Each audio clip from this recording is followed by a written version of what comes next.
Parliamentary Secretary.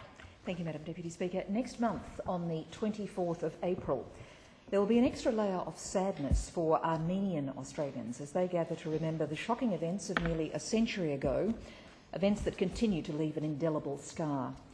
Among those remembered at services across Sydney and elsewhere will be Mr Arshag Badelian, who died just a few weeks ago, aged 100.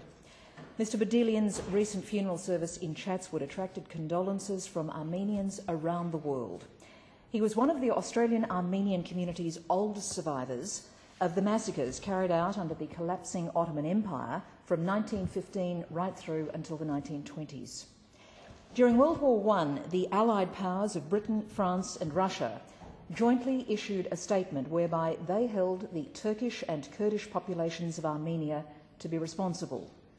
The Allies said that what was done with the connivance and assistance of the then Ottoman authorities. Nearly 90 years later, Madam Deputy Speaker, the International Association of Genocide Scholars passed a resolution unanimously recognising the mass killings as the Armenian Genocide. Today, some 20 countries, including Greece, France, Germany, Poland and Canada, are among those who consider what took place in the years following 1915 to be an act of genocide. Madam Deputy Speaker, that too is my view.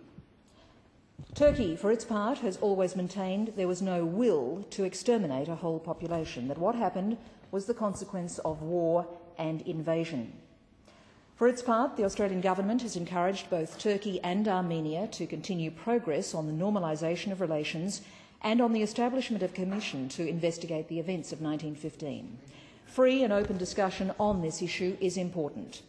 If we consider the Turkish-Armenian journalist Hrant Dink, he was a unifying figure for many Armenians and for those Turks who advocated for free speech.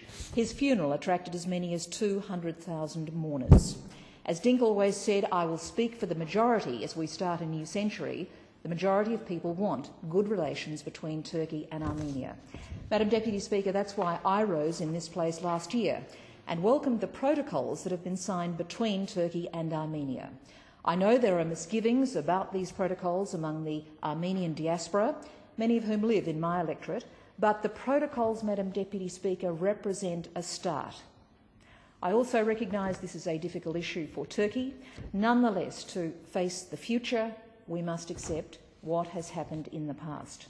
So on the 24th of April, we will honour and remember the Armenians killed from 1915 on, and also, in particular, the extraordinary survival and life of Arshag Badelian.